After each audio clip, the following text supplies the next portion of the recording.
These iconic New York scenes all have something interesting in common. They were actually filmed in Toronto. Wait, what did you just say? Yep, you heard that right. Change a few street signs, add a few buses, and Toronto does a great impression of the Big Apple. And that impression's about to get much better. The city's already impressive skyline is now getting a massive makeover in the form of a skyscraper construction boom. Toronto's skyline could change dramatically if one developer has its way. This race for the skies, headlined by the One, will see the Canadian city overtake Chicago as the urban area with the second most skyscrapers in North America. It's no wonder they're calling this the Manhattanization of Toronto. Skyscrapers aren't exactly new to Toronto. The place is home to some of the tallest buildings in Canada, and the trusty CN Tower has been a symbol of the city since the 70s. It seems every time you look up in this city, you see one of these. Be it from the road or the air, signs of change on Toronto's waterfront, hard to miss. But lately, things have gone into overdrive, turning Toronto into one of the biggest construction sites in North America. Over 100 high-rises currently under construction and more than 300 that are currently proposed. We also have more construction cranes than any other city in North America. There are over 220 that are currently operating in construction sites around the city. The explosion in construction has been brought on by the race to meet Toronto's huge demand for housing. The city is struggling to keep up with existing demand, and with a population boom expected over the next 10 years, that's only going to get worse. So Toronto's current development boom has been the result of three main catalysts. Those have been policy, immigration, and investment. Over 100,000 people are coming to the Toronto region every year. And simply put, we need to be building housing for these people. A whopping 90% of the new towers under construction are residential or contain residential units.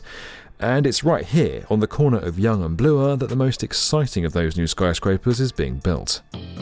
Designed by Foster & Partners, the One will rise 306 metres above the city to become Canada's first super tall building, offering apartments, commercial space and a hotel when it completes. Such a pivotal point within the city. We really felt that that ground plane that on that very important corner should really be maximised in terms of its size and its volume. At the ground level, the first 6 floors, the lifts are removed to enable those spaces to operate and function for commercial activities. So that central structural element is transferred across and out to the perimeter of the building to create what will become a major urban space and urban room within the very centre of the site. To make the most of the space inside the building, weight is transferred to the giant exterior columns which stretch the whole height of the tower. The floors are then hung on this frame by the building's distinctive diagonal beams. As mega columns that we wanted to really emphasise in the design, and then to express through the introduction of the mechanical floors these very distinct horizontal bands as you move up through the building. And that was really to give the building a very distinctive profile and one that would become instantly recognisable within the city. There are other challenges that go with designing Canada's tallest building too. Like any skyscraper, it's got to be strong enough to resist the wind, and that wind's got to go somewhere. With so many tall buildings springing up across Toronto, the wind being blown down to street level is becoming a pretty big issue. I'm sure you felt it, those strong gusts of wind when you're walking through the city, especially in the downtown core. To get around this, the cutaways in the mechanical floors play another role in disrupting the flow of the wind and preventing it blowing down to the pedestrians below. The studies and wind analysis that was undertaken, it did demonstrate there was virtually no increase in wind speeds at the occupied level of the ground plane of Yonge and Bloor. If the thought of how these enormous city-defining projects are built leaves you scratching your head, then you're probably not the only one.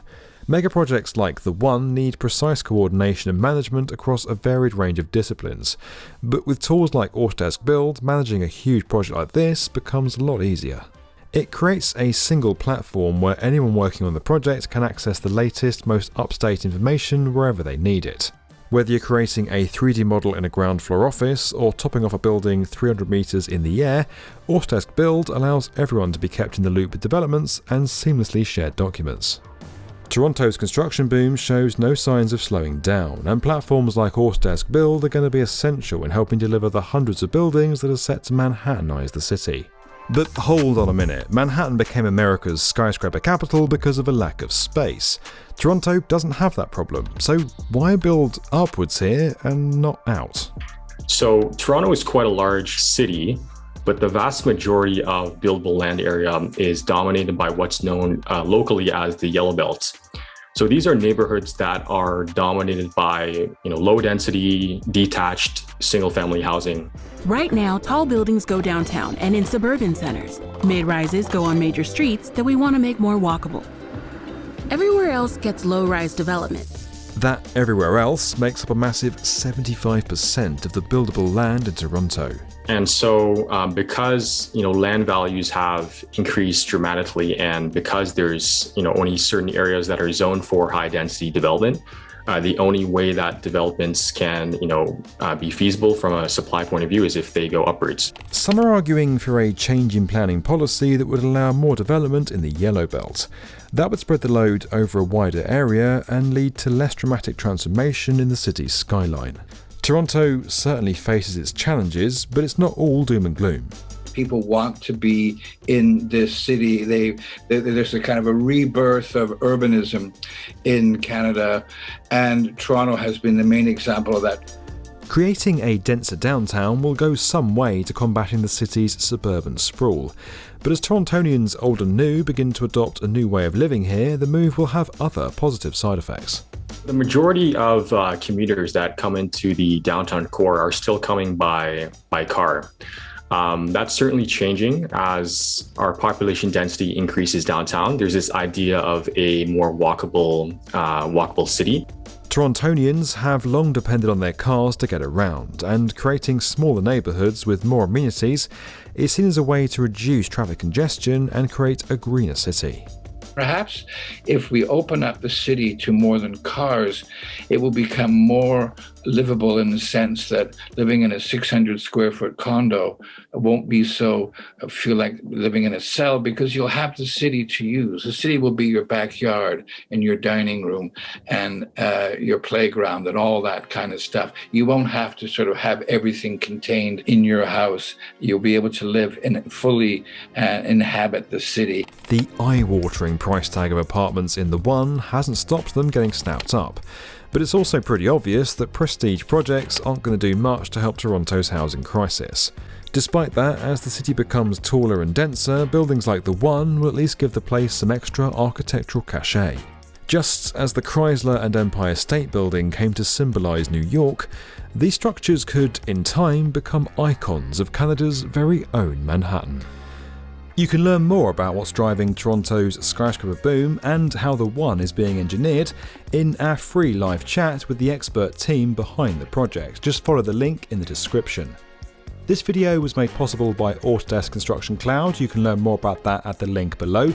And as always guys, if you enjoyed this video and you want to get more from the definitive video channel for construction, make sure you're subscribed to the B1M.